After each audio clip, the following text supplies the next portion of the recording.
Every time my grandmother saw me, she would slip a $10 into my hand for something tasty. It is what grandma do here. I would refuse at first, but when I take it, laughing, after her funeral we found a notebook. She had written down every $10, and next to each one she recorded what I had taught her that day. For the last 6 months the column was filled with dashes. The ritual had been perfect over the years. I would stop by to see her, usually on my way somewhere between runs, for about 20 minutes. It's already kinda sad. She would put her kettle on, cut her never-ending lemon cake, and as I was leaving, she would tuck a folded $10 note into my jacket pocket. Buy yourself something tasty.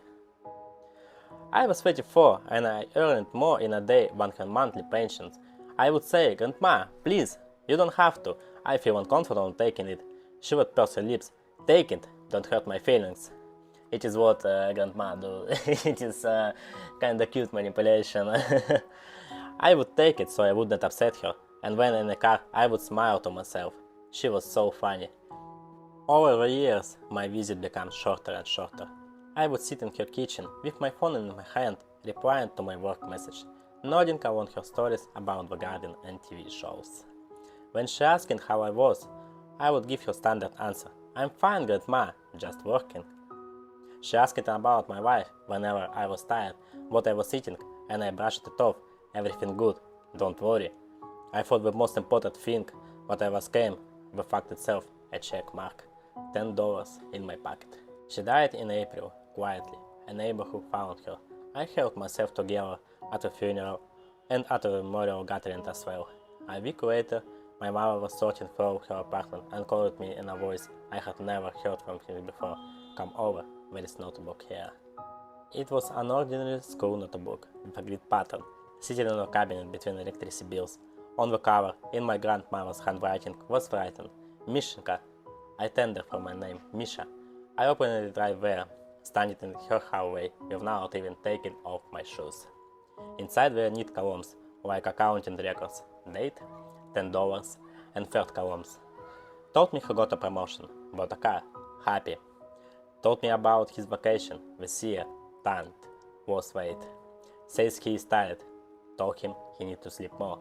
The entries continued for years, $10 after $10, and suddenly I realized this was not a record of money. It was a diary of our meetings. She gave me $10 and wrote down what she received in return, piece of my life.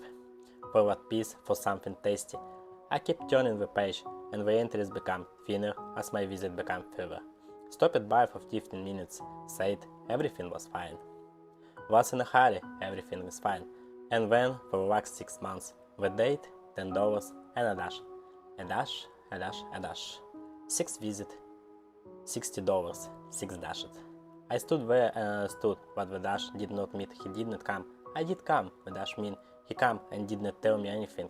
A living person sat across from her, your grandson, and there was nothing to write down. That's already hard to read because it's feeling very sad, very depressing. My mother took the notebook for herself and I drove home. On the way I remember the last time in March when she asked me, Misha, tell me something. Just what? No special reason. I looked at my phone and answered, what is there to tell you, Grandma? Everything the same.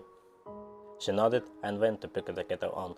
Now I know what's in the evening. She sat down, wrote the date, $10, and put in a dash. The same thing with her. I had become a same thing. The truth, I spent these $10 without even noticing on the coffee, parking, little thing. They disappear within a day. I thought she gave me money because she didn't know what else to give me. But she was buying something, 20 minutes of her grandson, a story from his life, a reason to open the notebook and write, Mishka was doing well. That was her. She kept overpaying me until her very last day. The notebook is with me now, and I haven't opened it again. Once was enough. But those dashes stay with me. When I answer to my mother, everything fine. When I sit with my father and stare at my phone, I was learning to notice the moment when a living person sitting across from us tell me something, and I will give you my dash. I've learned to notice it. That's actually hard story to read because it is usually human life. It's usually how it's going because we didn't notice that before something happens.